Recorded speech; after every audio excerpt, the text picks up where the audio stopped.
오늘 하나님께서 우리에게 주시는 말씀은 구약 성경 호세아 2장 3절 4절 말씀입니다. 구약 1257쪽입니다.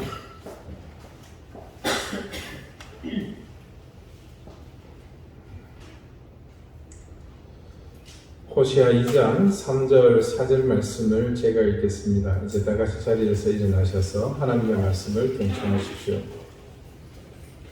그렇지 아니하면 내가 그를 벌거벗겨서 그 낮은 날과 같게 할 것이요 그로 광야같이 되게 하며 마른 땅같이 되게 하여 목말라 죽게 할 것이며 내가 그의 자녀를 긍휼히 여기지 아니하리니 이는 그들이 음란한 자식들임이니라.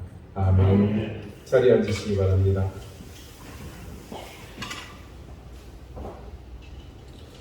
민수기 14장 18절 말씀이 다음과 같이 기록되어 있습니다. 여호와는 노하기를 더디하시고 인자가 많아 죄악과 허물을 사하시나 형벌 받을 자는 결단코 사하지 아니하시고 아버지의 죄악을 자식에게 갚아 3, 4대까지 이르게 하리라 하셨나이다. 예레미야 32장 18절에 그와 비슷한 말씀이 또 이렇게 기록이 되어 있습니다. 주는 은혜를 천만인에게 베푸시며 아버지의 죄악을 그 후손의 품에 갚으시오니 크고 능력 있으신 하나님이시오 이름은 만군의 여호와이시니이다. 자, 위에 두 절의 말씀을 보면 여호와 하나님의 율법에는 연좌제가 있습니다. 아버지의 삶이 자녀에게 영향을 끼치는 것은 지극히 당연한 일입니다. 아이는 부모의 등을 보고 자란다는 말이 있습니다. 그 부모가 행동하는 대로 그 아이도 보면서 그대로 자라는 것이죠. 수년 전에 잠깐 제가 한번 말씀을 드린 적이 있는데 제가 신학대학원 재학 시절에 동대문에 간 적이 있습니다. 그때 아이 엄마가 얼마나 급했는지 아이 손목을 채서는 횡단보도가 아닌 도로를 그냥 무단에서 급하게 횡단하는 모습을 봤습니다. 과연 아이는 그 순간을 그냥 잊어버릴까? 잊어버린다면 참 다행한 일이겠지만 그렇지 않고 결정적일 때 그 순간을 떠올린다면 그건 참 불행한 일일 겁니다. 제 가정 얘기를 드리는 것을 양해 바랍니다. 제 부친은 젊은 시절에 대규모로 양봉을 하신 적이 있습니다. 농업 기술을 가르치고 전수하는 농촌 지도소라는 곳에 지방 공무원으로 일을 하시다가 그만두고 산골 농장에서 벌을 키우셨습니다. 제가 초등학교 5학년쯤으로 기억합니다. 대구에 이 양봉일로 인해서 일을 보러 가신 아버지가 밤이 늦도록 돌아오시지 않았습니다. 이렇게 장거리를 여행을 하다 오시면 꼭 선물을 사오셨거든요. 그거 기다리는 마음에 늦게까지 안 자고 기다리는데도 안 오시더라고요. 그러다 잠이 든 것 같습니다. 얼마나 지났을까 인기척에 잠이 깨어보니까 아버지가 돌아오신 겁니다. 그래서 오셨냐고 인사드리고 다시 누웠는데 금방 잠이 들지 않았습니다. 그래서 자연스럽게 어머니 아버지 두 분이 얘기하는 소리를 듣게 되었습니다. 그때 아버지가 뭔가에 크게 실망하셨는데 그 이야기의 내용은 이런 것이었습니다. 대구의 한강 이남에서는 가장 크게 양봉을 하는 부친이 친구를 만나러 갔습니다. 그 친구분이 이런 말을 하시더라는 겁니다. 자네 요즘 설탕물을 안 쓰고 장사가 되는가? 이제 그만 고집 부리고 자네도 좀 쓰지 그러나. 부친은 그 말 때문에 크게 충격을 받으신 듯 했습니다. 그러면서 하시는 말씀이 그 친구만은 그러지 않을 줄 알았는데 이런 말을 알심 속에 하는 겁니다.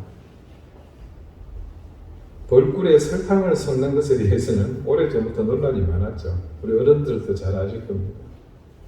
저도 어릴 때 아버지 양봉일을 도우면서 꿀을 따는 것과 이 설탕의 연관관계를 잘 알고 있습니다. 그런데 아버지는 한 번도 벌들이 설탕물을 꿀로 보관하지 않도록 하셨습니다. 1벌은 꽃을 찾아가서 그 꽃에 담겨있는 꿀을 빨아 자기 뱃속에 저장합니다. 그래서 어느 정도 채워지면 다시 벌집으로 돌아와서 자신이 삼킨 그 꿀을 다시 토해냅니다. 좀 그러고 보니까 꿀이 지저분한 것 같죠. 네. 그렇게 벌통 속의 꿀 저장소에 계속 벌들이 날아와서 토해냅니다. 그리고 그게 다 채워지면 윗부분을 밀랍으로 다시 이렇게 봉의를 해요. 밀원, 이게 꽃밭이죠. 이 꿀을 담고 있는 꽃이 부족할 때는 양봉업자들이 벌에 먹이가 없기 때문에 벌통 안에 설탕물을 녹여서 그것을 양식으로 이렇게 부어줍니다. 그런데 이때 설탕물을 과하게 공급하면 벌들은 배를 채우고 남은 그 설탕물을 벌집에 있는 꿀 창고에 보관하게 됩니다. 이른바 이거를 사양꿀이라고 요즘은 이름을 붙였습니다. 그걸 상품화하기도 합니다. 그것이 엄밀하게 말하면 설탕물이지만 조금 전에 말씀드린 것처럼 벌의 뱃속에 들어갔다가 다시 나오거든요. 그러면서 약간의 성분의 변화는 있는 모양입니다. 그러니 양봉업자들에게는 조금 양식의 가치가 있을지라도 그냥 꿀이라고 우겨도 할 말이 없는 상황입니다. 이제 부친은 끝까지 그 고집을 꺾지 않으셨습니다. 나중에 어머니께 들은 얘기지만 제 부친의 꿀은 시중의 꿀보다 약 2배의 가격에 팔렸다고 합니다. 그리고 꿀을 따기가 무섭게 금방 동이 났다고 합니다. 이유는 간단합니다. 제 부친의 꿀에 대한 절대적인 신뢰였죠. 지금이야 보양식들이 다른 것이 많습니다. 보편화되어 있죠. 그래서 꿀의 역할이 예전만큼은 덜합니다만은 그 당시는 꿀의 효능이 건강에 많은 영향을 주던 그런 때였습니다. 아무것도 섞지 않았던 제 부친의 꿀은 그래서 효능이 입증되었고 더욱 해가 갈수록 인기를 얻었던 겁니다. 그날 밤 제가 잠결에 들은 아버지의 그 탄식, 친구의 배신에 가슴 아파하시던 모습은 그 후로 제 인생에 때때로 많은 영향을 주었습니다. 제가 지금껏 아버지의 그 모습을 기억하고 있다는 것이 방증 아니겠습니까? 그런데 그것은 비단 저만의 상황은 아니었습니다. 제 자녀들에게서도 제 삶이 그런 영향을 끼치고 있다는 것을 어느 날 문득 깨닫게 됐습니다. 지금 영국에 나가 있는 둘째 아이가 청주에서 학교를 다닐 때입니다.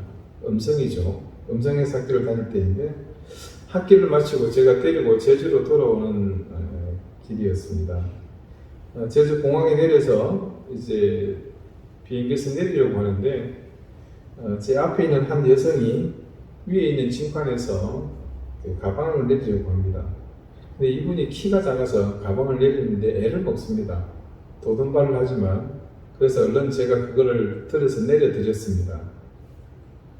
그 와중에 길이 막히니까 뒤에 사람들이 잔뜩 기다리게 되고 불편함을 호소합니다.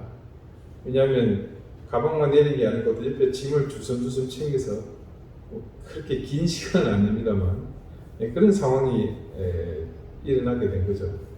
그래서 제가 뒤를 돌아보면서 아이에게 우리가 잠깐 기다리자 그런 제스처를 취했습니다. 그렇게 그 여성이 가방을 밀고 짐을 들고 나가게 되면서 우리도 그 뒤를 따라 나가게 되었습니다. 비행기와 청사를 잇는 그 브릿지라고 그러죠. 그 통로를 쭉 지나가는데 그때 둘째 아이가 제게 한마디 합니다. 아빠는 어떨 때 보면 꼭 진짜 목사님 같아.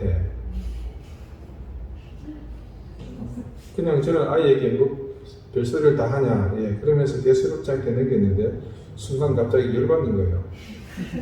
어떨 때는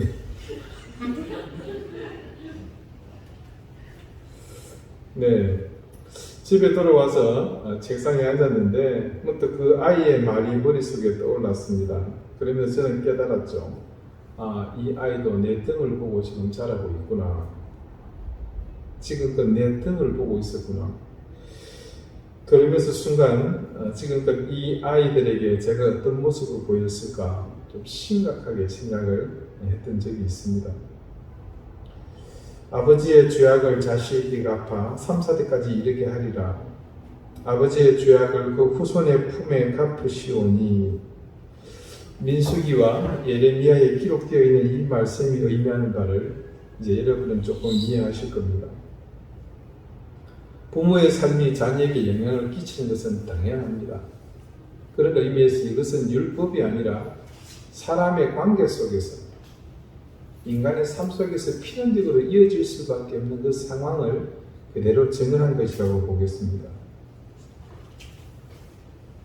벌써 한 10년은 지난 사건입니다만은 한 재벌집 딸이 비행기에서 말도 안 되는 행패를 부려서 온 세상을 시끄럽게 한 적이 있었습니다.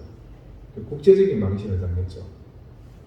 그 비행기 회사의 오너 가족인 그녀는 단지 자신이 불쾌했다는 이유로 항공법을 어긴 겁니다. 이미 브릿지를 떠나서 이륙 준비를 하는 비행기를 회항시키는 엽기적인 행각을 벌였죠.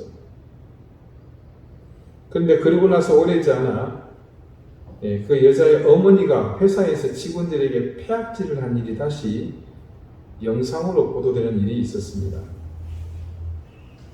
그러니까 결국은 어머니의 그런 모습들을 보고 자란 딸이 그대로 따라한 것입니다. 어쩌면 그렇게 매스컴에 드러난 것 이외에도 그 모녀는 비인간적인 모습으로 아랫사람들을 수도 없이 대하면서 행패를 부려왔을 것입니다.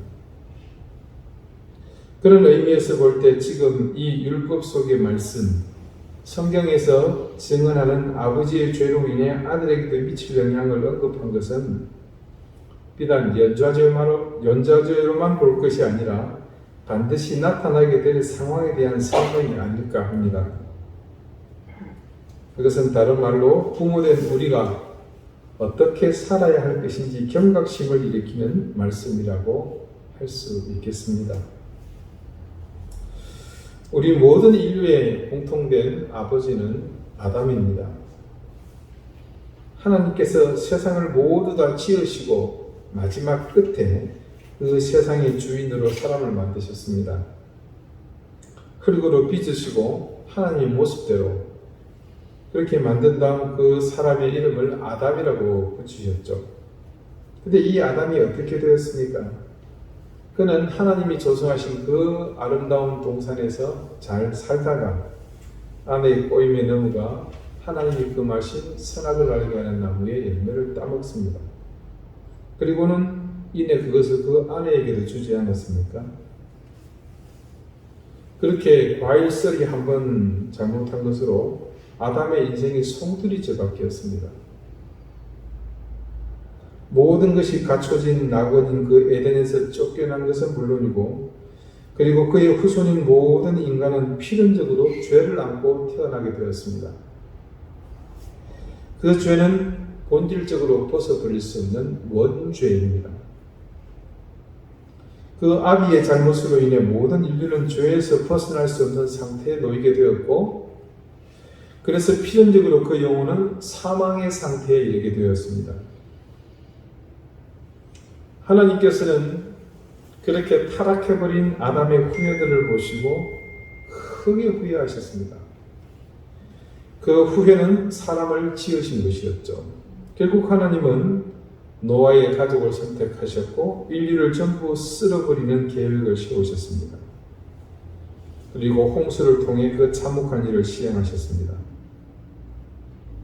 노아의 8가족을 제외한 모든 인간은 세상에서 물의 심판을 받아 사라졌습니다. 이제 노아가 명실상부 새로운 인류의 시조가 된 셈입니다. 노아의 세 아들을 통해 이제 각각 전 세계 대륙으로 인류는 다시 채워지게 됩니다. 그런데 여러분, 홍수 심판이 있은 이후에 하나님께서 그것을 후회하셨다는 것을 아십니까?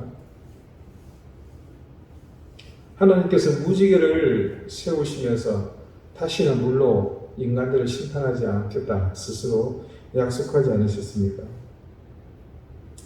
제가 하나님을 판단할 체질은 아니지만 이 하나님의 후회는 실제로 금방 현실이 되고 맙니다. 그 현실이라는 것은 노아로부터 시작된 새로운 인류가 이전에 죄악으로 멸망받은 것을 기억하면서 의로운 삶을 살게 된 것이 아니라 또다시 죄악된 삶으로 돌아가는 것을 말합니다. 여러분, 노아의 홍수 바로 다음에 일어난 사건이 무엇인지 제가 얼마 전 말씀드렸죠. 바벨탑 사건입니다. 인간이 조직적으로 이제는 하나님을 대적하기 위해 세력을 구축했던 사건이 바로 이 바벨탑 사건입니다. 결국 하나님께서 그들의 언어를 흩으심으로 사건은 일단락되었지만 따지고 보면 노아의 그 홍수 심판은 결과적으로 괜히 노아의 가족만 추구하고 배 만드는 일에 그냥 헛심을 뺀 그런 결과입니다. 노아도 역시 누구의 자손이었습니까? 아담의 자손이었습니다. 노아만 괜히 죽을 고생한 거죠. 그래서 하나님은 노아와 전혀 다른 또 다른 선택을 하시죠. 누구를 선택하셨습니까? 아브라함을 택하셨던 겁니다. 인류를 향한 하나님의 새로운 계획이 발동된 셈입니다. 이제는 이전과 같은 육적인 조처가 아니라 이후 아브라함의 자손을 통해 이 세상에서 참된 구원의 길을 여시기 위한 그런 여정을 시작하셨던 것이죠. 자, 지난주까지 우리 3절 말씀을 보았고요. 오늘 새롭게 시작되는 4절에 대한 권위 있는 한 주석은 이렇게 설명을 하고 있습니다. 4절은 북이스라엘이 음란을 그치지 않을 경우 하나님께서 내리실 두 가지 형벌 가운데 그 민족에 대한 형벌에 이어 그 민족 구성원인 이스라엘 자손 개개인에게 내리실 형벌에 대한 예언입니다. 상당히 타당성이 있는 그런 해석이죠. 여호와께서 그들을 심판하시는 이유는 북이스라엘을 구성하는 이스라엘 자손 개개인이 북이스라엘의 죄악에 대한 연대적 책임을 지고 있을 뿐만 아니라 그들 스스로도 죄악에 관여 여호와 앞에서 형벌받을 만한 위법한 행위를 했기 때문입니다. 우리가 잘 아는 것처럼 여호와께서는 의로우신 분이십니다. 그러므로 그가 누구든 악을 행하는 자를 절대 용납하지 않는다는 사실을 잘 알고 있습니다. 호시아 시대의 선민의 자손들은 북이스라엘의 타락한 우상숭배 문화 가운데서 태어난 세대였습니다. 그래서 그들이 기존 문화를 통해 탐욕과 부도덕과 우상숭배를 배우는 것은 당연한 일이었습니다. 그거밖에 배운 게 없습니다. 그리하여 하나님께서는 그들을 드는 자기 자녀로 여기지 않고 바알의 소생으로 간주하셨던 것이죠. 그것은 가렛이라는 유명한 신학자가 한 말입니다. 자, 본문에서 여호와께서는 이스라엘 자손에 대해 나의 자녀라 부르시지 않죠. 누구의 자녀입니까? 그의 자녀라 부르시는 것을 볼 수 있습니다. 우리말 그의 자녀로 번역되는 히브리어 빠네 하는요, 문자적으로는 그녀의 아들들입니다. 가렛이 왜 바알의 소생이라고 간주하고 있는지를 잘 알 겁니다. 이는 이스라엘 자손이 우상 숭배와 범죄에 찌든 북이스라엘의 자녀들임을 나타낸 것이며 여호와 자신과 그들 사이의 관계성을 부정하고 계신 것이다. 이렇게 평가합니다. 즉 하나님께서는 호시아와 고멜 사이에 태어났던 딸을 로루하마라 칭하셨던 것처럼 온갖 범죄와 우상 숭배에 찌든 바로 이스라엘 자손들을 더 이상 당신의 자녀로 칭하지 않으실 것이고 그들에게 긍휼을 베푸지 않을 것이라고 냉정하게 말씀하신 것을 이제 구체적으로 그들에게 실행하시겠다는 그런 의지입니다. 자, 이스라엘 전체의 죄악을 다루고 있는 이 상황에서 하나님은 이 죄가 단지 이스라엘 민족 전체라는 큰 테두리만의 문제가 아니라 그 속에 있는 모든 구성원이 함께 그 길에 참여했음을 지적하고 있는 겁니다. 예를 들어서 이렇게 생각해 봅시다. 제가 연초에 강조하면서 계속 이어 말씀을 전했던 주제를 여러분이 기억하시죠? 뭐였습니까? 과연 우리가 무엇을 믿어야 할 것인가? 그런 주제의 저변에는 지금 이 시대의 교회가 사회적인 대혼란 속에서 자신의 역할을 제대로 하지 못한 것에 대한 우리 모두의 자성을 촉구하는 것이었습니다. 엄밀히는 우리의 자성을 촉구하는 것이었습니다. 저를 비롯한 여러분과 함께. 그때 여러분에게 선포한 말씀 가운데 우리가 꼭 지키고 기억해야 할 것이 이 시대 교회의 실정이 그리고 잘못된 그리스도인들의 신앙의 자세가 결코 남의 일이 아니라는 사실입니다. 전체 공동체 죄악이 곧 나의 죄악이며 우리가 이 모든 상황에서 결코 자유로울 수 없음을 여러분에게 저는 반복해서 강조했습니다. 그래서 우리 스스로가 바른 믿음, 정직한 신앙을 갖도록 하자는 외침을 매주 여러분에게 드렸습니다. 모두의 잘못은 누구의 잘못도 아니다라는 이런 허무맹랑한 말이 있습니다. 그러나 엄밀히 따지고 보면 실제는 이것입니다. 모두의 잘못은 우리의 잘못이다. 모두의 잘못은 모두의 잘못일 뿐입니다. 하나님은 오늘 그 사실을 이 타락한 이스라엘에게 하고 계십니다. 조금 전 권위 있는 그 주석에서 밝혔던 것처럼 북이스라엘이 음란을 그치지 않을 경우 하나님께서 내리실 두 가지 형벌 가운데 그 민족에 대한 형벌에 이어 그 민족 구성원인 이스라엘 자손 개개인에게 한 사람 한 사람에게 내리실 형벌에 대한 예언이었고, 여호와께서 그들을 심판하시는 이유는 그 북이스라엘을 구성하는 이스라엘 자손 개개인이 북이스라엘의 죄악에 대한 연대 책임을 지고 있을 뿐만 아니라 그들 스스로도 죄악에 관여해서 여호와 앞에서 형벌받을 만한 위법한 행위를 했기 때문인 것입니다. 이스라엘 공동체의 죄악은 필연적으로 이스라엘 민족 구성원 개개인의 죄악임을 하나님이 분명하게 공표하고 계십니다. 여러분, 늘 강조하는 것이지만 우리 개개인의 죄는 결코 나 한 사람의 문제로 끝나지 않습니다. 나의 죄는 우리 가족 그리고 내 자녀에게 반드시 영향을 줍니다. 그리고 더 나아가 우리 교회라는 공동체 전체에도 필연적으로 영향을 끼칩니다.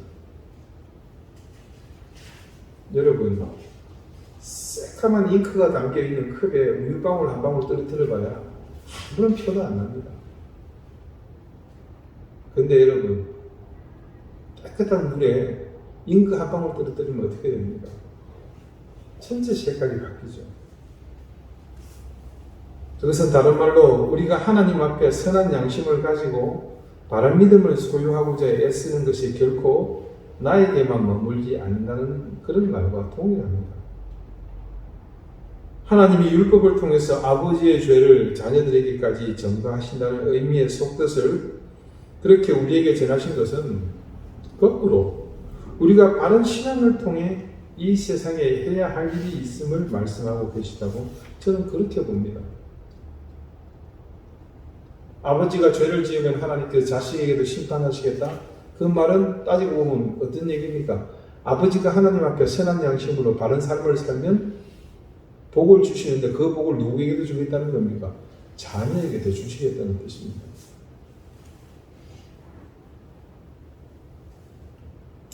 역사가 그 시대를 악하다고 평가하는 것은 곧 그 시대를 살고 있는 그 사람들이 악하다는 말과 같지 않겠습니까? 여러분, 시대라는 그 대상이 자기 스스로 어떻게 악을 행할 수 있겠습니까? 그 시대를 살던 사람들이 악했기 때문에 그 시대가 악한 것입니다. 그러므로 이스라엘을 일컬어 하나님께서 내 백성이 아니다, 내 자녀가 아니다, 그래서 긍휼히 여기지 않겠노라 선언하신 것은 그 시대 하나님의 심판을 받을 대상인 이스라엘을 그 백성이, 그 자녀가 그렇게 만들었기 때문입니다.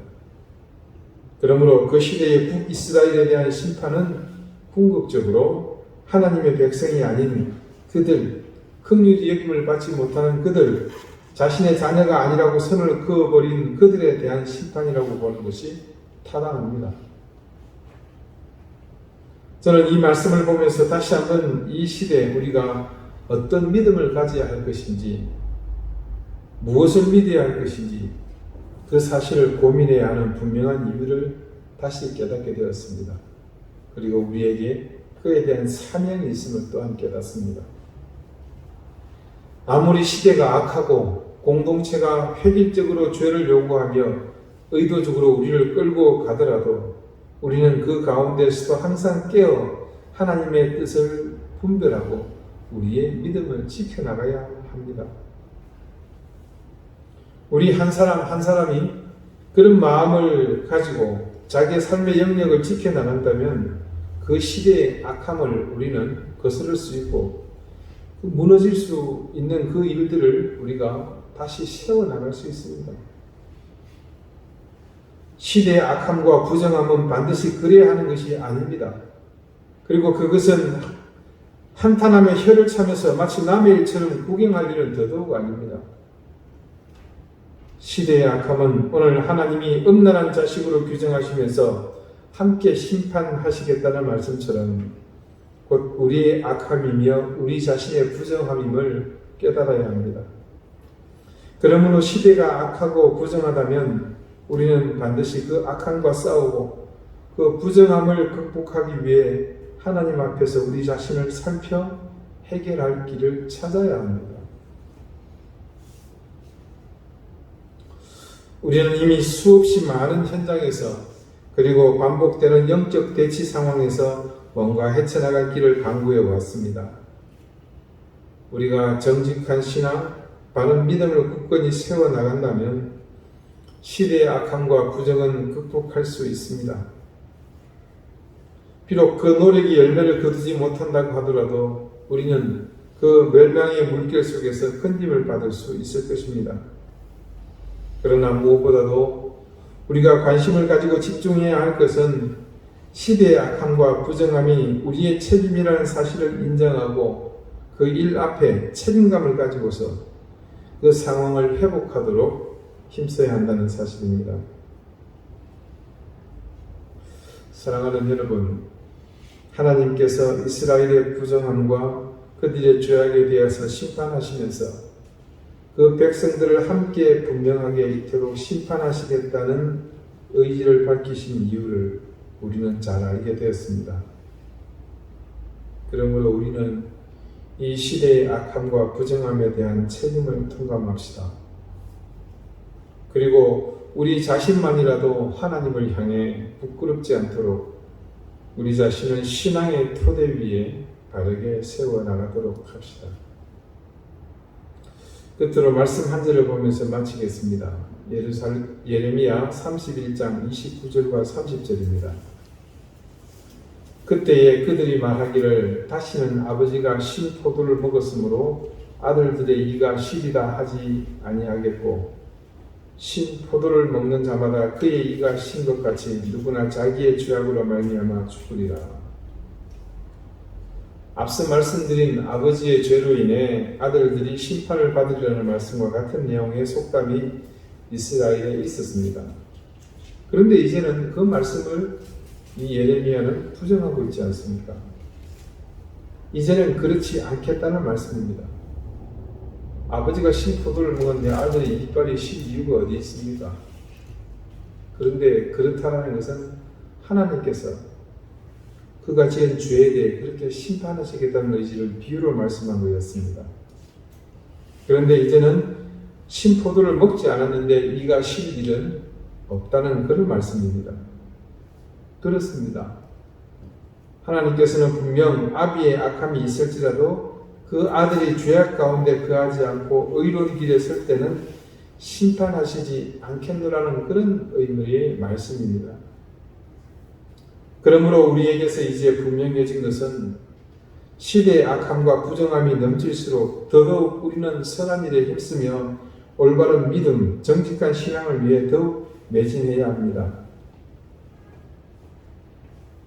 언제나 주님을 바라보는 자들을 건지시는 하나님의 손길이 그 앞에 있음을 여러분 믿으십시오. 그리고 신실한 신앙의 삶을 사는 사람들을 기억하시는 하나님의 은혜가 있음을 또한 믿으십시오. 오늘 호시아는 그들의 죄로 인해 백성들까지 모두 하나님의 심판으로 멸망당할 것을 예언했습니다. 그러나 그런 와중에도 여호와 하나님을 바라보는 자들을 끝까지 지키시고 보호하시는 하나님의 손길이 그 가운데 있었습니다. 그랬기 때문에 그런 악한 시대를 지나왔지만 이스라엘의 정체성은 소멸되지 않았던 것입니다. 민족이 전부 멸망하는 가운데서도 하나님 구원의 손길이 끝까지 끊어지지 않았던 것은 그 시대 가운데 바로 그런 사람들이 보이지 않는 곳에서 숨죽여 하나님 앞에 겸비하여 서 있었기 때문입니다. 여러분, 우리가 바로 그런 사람이 되어야 합니다. 거대한 흑암이 몰려온다고 하더라도 우리가 믿음을 잃지 않고 굳건히 신앙을 지켜나간다면 우리는 그 거대한 흑암 가운데 찬란하게 빛나는 빛이 될 수 있습니다. 그리고 모두가 멸망해가는 그 거대한 죽음의 강물 속에서 우리는 건짐을 받게 됩니다. 뿐만 아니라 그런 우리들이 이곳 저곳에서 자신의 신앙을 지켜나갈 때 이 민족과 이 민족의 미래는 결코 어둡지 않습니다. 기도드리시겠습니다. 하나님, 이스라엘 멸망은 곧 그 백성의 멸망이라는 사실을 오늘 말씀을 통해 하나님께서는 분명하게 밝히셨습니다. 그렇듯이 이 시대의 악함과 부정함은 곧 그 가운데 있는 모든 사람의 죄악 때문임을 깨닫고 우리가 이 시대의 모든 상황에 대한 책임이 있음을 깨닫게 해주십시오. 우리 한 사람이 바른 믿음, 정직한 신앙으로 사는 것이 그래서 얼마나 가치 있는 일인지 깨닫게 해주시고 오늘 우리의 신앙을 그렇게 훈련하는 일에 소홀하지 않게 해주십시오. 우리가 이 시대의 유일한 희망이며 미래임을 기억하고 자신의 신앙을 더욱 굳건히 지켜나가게 해주십시오. 예수 그리스도 이름으로 기도드립니다. 아멘.